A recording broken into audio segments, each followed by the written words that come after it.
We are at my childhood home in Yorkville, Illinois. Yorkville has a super Target, a lot of diners, cornfields, and not a lot else except for the Wrigley factory. Other than the distinctly fruity smell that you get sometimes driving up and down Route 47, you don't really know it's there. But the factory is actually really important to Yorkville's economy. When you drive past, you get to smell the scent of whatever gum they're making. That fruity smell is no joke. And neither are the tax benefits a 19,000-person town gets by building a giant candy factory. Build a $50 million factory, so our tax base goes up, which helps the local community. I mean, you're adding money to that tax base to help support the local schools and local government and whatnot.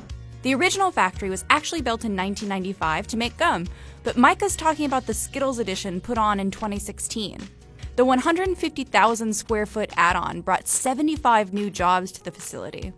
Today, the factory employs 425 people who make millions of packages of candy and gum a year. So we make Double Mint, Spearmint, Juicy Fruit, Winter Fresh, Freedent, Lifesavers, Altoids, and Skittles. Each of those new jobs pay between $56,000 and $137,000 per year.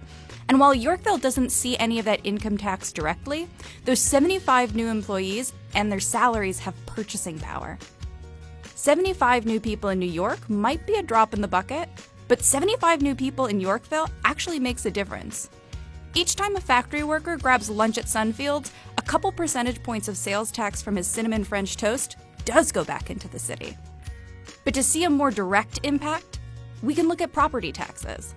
The factory pays between $100,000 and $200,000 in property taxes per year just for being there. And that money is split between various government bodies. But the parent company, Mars, got some pretty sweet tax breaks for building the Skittles factory in Yorkville. The company will only pay half the property tax for 3 or 4 more years. Tax incentives like this one are how cities attract companies and the jobs that come with them. So all these entities won't get their full share of tax revenue until 2019 at the earliest. And yes, money's important at all, but I don't remember caring about property taxes when I was a kid. We've donated gum to the local schools so that when the kids take the test, they can focus better and do better on testing. Because what's the point of having a candy factory in your town if you're not going to get any free candy? They donate tons of candy for our 4th of July parade and our trick-or-treating around Halloween. A little kid dressed as Wonder Woman doesn't care that her treat was made right around the corner from her house. But I do. I don't think it's a coincidence that America's best-selling non-chocolate candy and I come from the same place. We are the Skittles capital of the Midwest. I mean, every time I see someone eating Skittles, I walk up to them, no matter where I'm at, I'm going, hey, you know, those are made in Yorkville.